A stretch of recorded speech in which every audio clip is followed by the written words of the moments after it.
Thanks for joining us for a summary of our report on compliance and enforcement of the mining sector. In case you're not yet familiar with our office, as the nonpartisan independent auditor of the Legislative Assembly, the Auditor General audits the government reporting entity.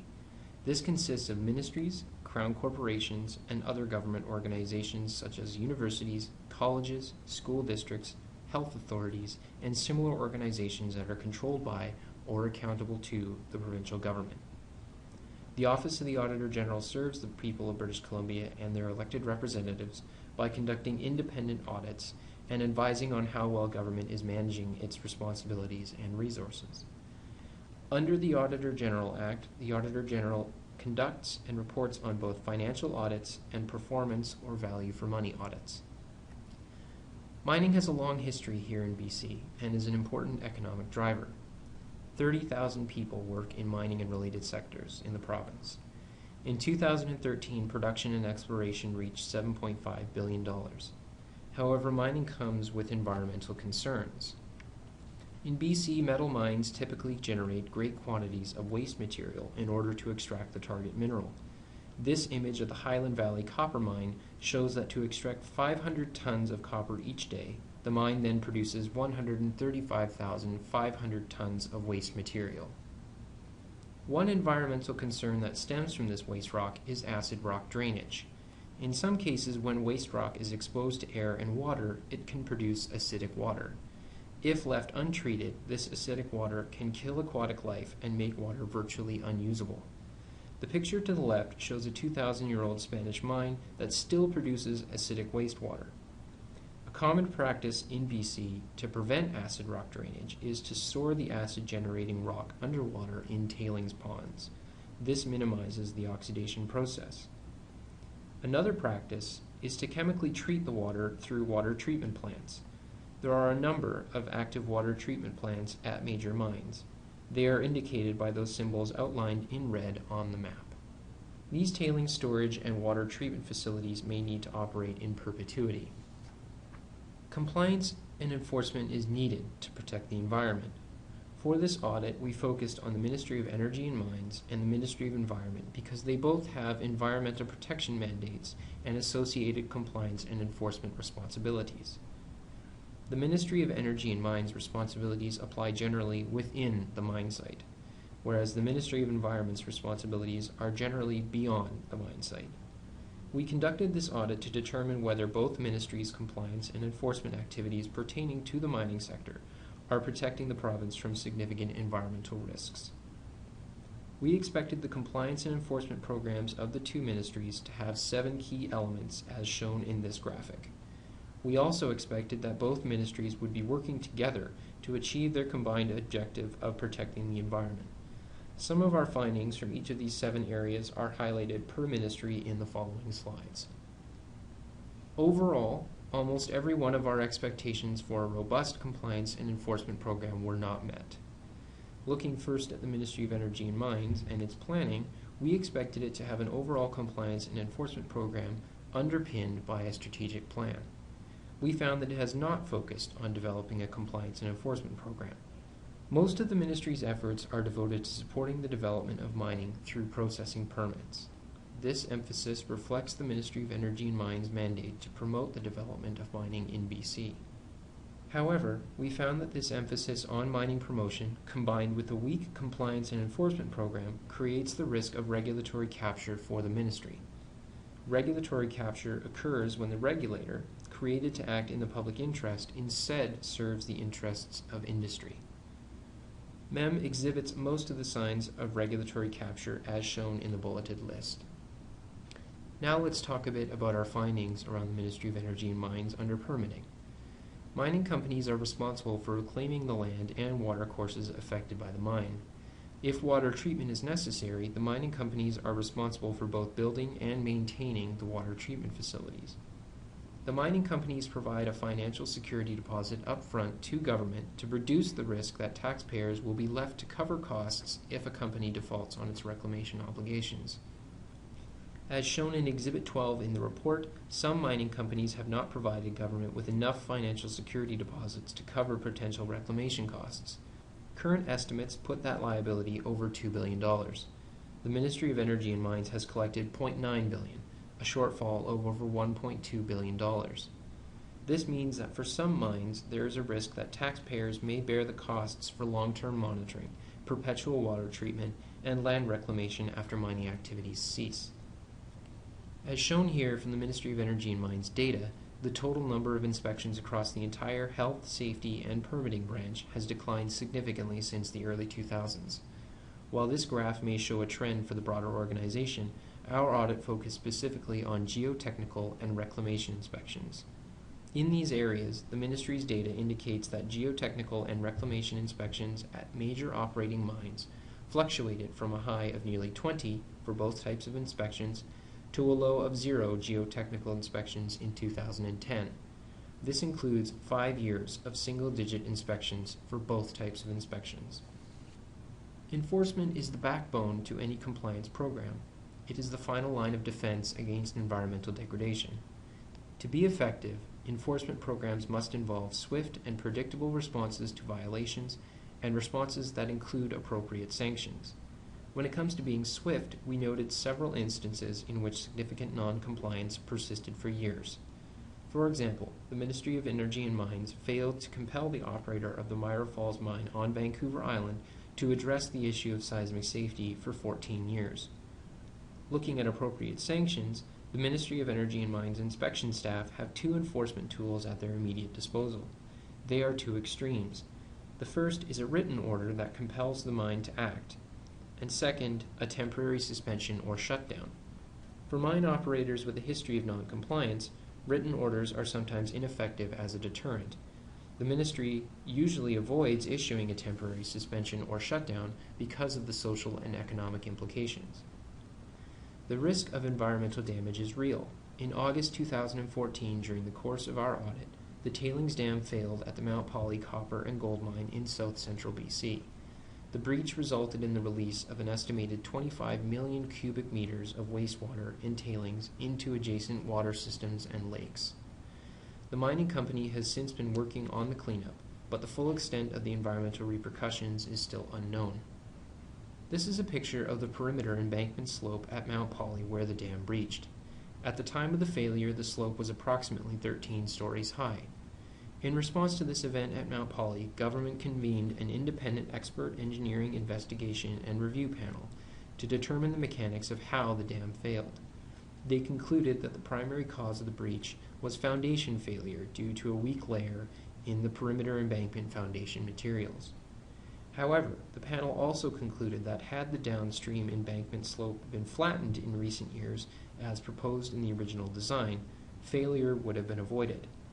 Our examination differed from the panel's review in that we focused on why the dam failed and the Ministry of Energy and Mines' overall compliance and enforcement activities. We found that the Ministry did not ensure that the tailings dam was built or operated according to the approved design, nor did it ensure that the mining company rectified design and operational deficiencies. The Ministry of Energy and Mines continued to approve permit amendments to raise and continue operating the tailings dam. In relation to the perimeter embankment where the dam failed, the Ministry's weak regulatory oversight allowed inconsistencies with the intended dam design to persist over several years. This included an oversteepened perimeter embankment slope and inadequate management of the tailings beach.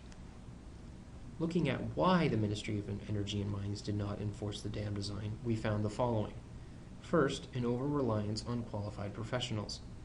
It is not the Ministry's practice to carry out its own technical review or to oversee an independent technical review to confirm that tailings dams are built in accordance with the design. Second, inadequate standards to guide both inspectors and industry. We expected the Ministry to ensure that their design standards were clear for both industry and inspectors to enforce. However, the Ministry had adopted the Canadian Dam Association's dam safety guidelines for dam construction that were not specific to the conditions in BC or specific to tailings dams. These guidelines were open to interpretation by the engineer of record and Ministry inspectors. This resulted in a tailings dam that was built below generally accepted standards for tailings dams. The third reason that the Ministry of Energy and Mines did not enforce the dam design was due to inspections that didn't meet policy. Despite a policy requiring an annual inspection, the Ministry did not perform geotechnical inspections at Mount Polley for a number of years. Although these inspections would not have identified the weak foundation layer, staff could have identified that the operator was not actually building or operating the tailings dam to the prescribed design and was raising the dam without any long-term planning. Also, additional inspections would have provided the Ministry the opportunity for increased on-site vigilance. Finally, there's a lack of enforcement culture at the Ministry. The Ministry of Energy and Mines has adopted a collaborative approach to compliance and enforcement that emphasizes cooperation and negotiation. In the case of Mount Polley, this approach failed to produce the desired results. The Ministry has the ability to compel a mining company to take corrective action when necessary, and has done so in the past. However, at Mount Polley, the Ministry did not use most of these enforcement mechanisms to compel the mine operator to build or operate the dam as designed and intended. The Ministry, as the regulator, had a responsibility to require the mining company to complete the dam as designed. No other government or private actor has that ability or responsibility. Turning our attention now to the Ministry of Environment, we found that it has developed a compliance management framework that outlines its approach to ensuring compliance. This program structure, which has been in place since 2007, includes the principles, goals, and objectives that guide compliance-related work. The Ministry has also established policies and objectives for setting permit requirements, promoting compliance, verifying compliance, and enforcing requirements. However, we found that the Ministry's implementation of these activities for mining has been constrained by limited resources, expertise, training, and tools. The Ministry reorganized the branch in 2014 to create a dedicated compliance team of 13 members. They're tasked with ensuring compliance in dozens of complex industries, from municipal sewage management and pulp and paper to oil and natural gas and mining. These industries account for more than 5,500 Environmental Management Act authorizations, meaning each compliance team member could have around 400 authorizations to monitor and/or inspect. We found that inspectors are not managing this workload. In addition, training, tools, and guidance are inadequate. We also reviewed the Ministry of Environment's inspection records for 2012, 2013, and 2014 in a sample of 8 mines. Among our key findings, we found that the Ministry didn't meet the minimum requirement of its policy to annually inspect high-priority sites. Only 3 of the 8 mines we examined had received an on-site inspection by the Ministry for all 3 years. For example, the Myra Falls mine had no site inspection for 2012, 2013, or 2014, a finding of particular concern given this site is located in a provincial park and is close to drinking water sources. We also found that in 2014, the Ministry shifted its resources to assessing compliance of high-risk mining operations. This focus limited the Ministry's ability to inspect other industries that also have Environmental Management Act permits, a situation that poses risk to the Ministry's overall regulatory performance. Finally, in 2015, the Ministry identified a high risk in that it was not adequately verifying and enforcing its own regulatory requirements. Shifting of resources to mining has left minimal to no resources for addressing low to moderate risk activities such as agriculture and sewage. Another component of our work included looking at the degradation of the water quality in the Elk Valley. We found that the Ministry was slow to regulate rising selenium levels in this area and has not publicly disclosed the ongoing risks that the Ministry's recent Elk Valley permit is posing on the environment. The Line Creek expansion permit in the Elk Valley allows mining activities to be extended into an area inhabited by West Slope cutthroat trout, a species listed as being of special concern under the Federal Species at Risk Act. This approved expansion of mining operations creates a risk of further decline of this species. As shown in this exhibit, Ministry staff, with input from external experts, concluded that the selenium levels in the proposed expansion permit were not likely protective of the environment. The statutory decision-maker could not approve the permit. Subsequently, the permit was granted by Cabinet under Section 137 of the Environmental Management Act. This clause, which allows Cabinet to approve a permit where it is in the public interest to do so, had never been used before. The rationale for the decision was not publicly disclosed. In conclusion, we found over a decade of neglect in compliance and enforcement program activities within the Ministry of Energy and Mines, and significant deficiencies within the Ministry of Environment's activities. Overall, we concluded that compliance and enforcement activities of the two ministries are inadequate to protect the province from significant environmental risks. The independent expert panel for Mount Polley stated clearly that business as usual cannot continue. We reached a similar conclusion at the end of this audit regarding compliance and enforcement, and we have one overall recommendation. We recommend that government create an integrated and independent compliance and enforcement unit for mining activities, with a mandate to ensure protection of the environment. Given that the Ministry of Energy and Mines is at high risk of regulatory capture, in that it both promotes and regulates mining, our expectation is that this new unit would not reside within this ministry. Establishment of such a unit will show all stakeholders concerned about regulatory oversight that government has put a sound system in place, and would enable government to demonstrate that it will meet its public commitment to be a sound environmental steward. Thank you for joining us today.